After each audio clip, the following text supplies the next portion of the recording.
Hi hello everyone.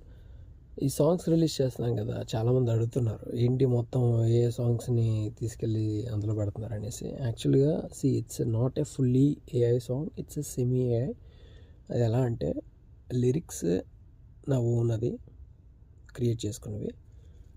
Time చాలా పడుతుంది, అవన్నీ కరెక్షన్ చేసుకొని చేయాలి, అంతేగాని ఏఐలో జనరేట్ చేస్తే క్రియేట్ అయ్యే లిరిక్స్ కాదు. సెకండ్, నా వాయిస్ ఏదైతే సాంగ్లో ఉందో వాయిస్ అది నా ఓన్.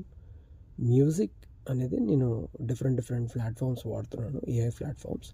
అందులో 2-3 బెస్ట్గా సెలెక్ట్ చేసుకొని డిఫరెంట్ దీనికోసం యూజ్ చేస్తాను.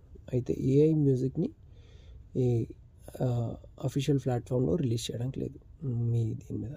సో దాంట్లో మళ్ళీ రైట్స్ తీసుకొని ఆ మ్యూజిక్లో మనకు కావాల్సిన కొన్ని ఉంటాయి పారామీటర్స్, అవన్నీ సెలెక్ట్ చేసుకొని చేయాలన్నమాట. సో వాయిస్ అనేది నా ఒరిజినల్ వాయిస్, దాన్ని ట్యూన్ చేసుకొని నార్మల్గా అవుట్పుట్ వచ్చేసరికి ట్యూన్ చేయాల్సి ఉంటుంది కదా, అవన్నీ చేసుకొని రిలీజ్ చేస్తాను. సో నేను రిలీజ్ చేసిన ప్రతి audio Spotify, YouTube music and Amazon music అన్నిటిలో కూడా అవైలబుల్గా ఉంటుంది విత్ కాపీ రైట్స్.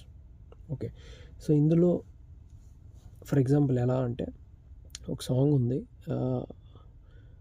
అది యాక్చువల్గా కంప్లీట్గా నిద్దట్లో లేచి పాడేలా ఉంటుంది ఆ సాంగ్ అనమాట. సో మీకు ఎగ్జాంపుల్ చెప్తాను, నెక్స్ట్ రిలీజ్ అయ్యే సాంగ్ ఎలా ఉంటుంది అనేది. నాదే వాయిస్, నా వాయిస్లో ఆ సాంగ్ ఎలా అంటే,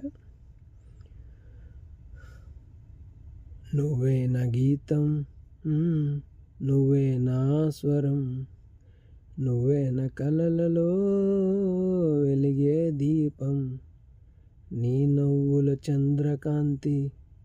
సో ఇలా అనమాట. ఇదే వాయిస్ని యాజ్ ఇట్ ఈస్గా సాఫ్ట్వేర్లో పెట్టి ట్యూన్ చేస్తే అది ఎలా వస్తుందంటే ఇలా వస్తుంది.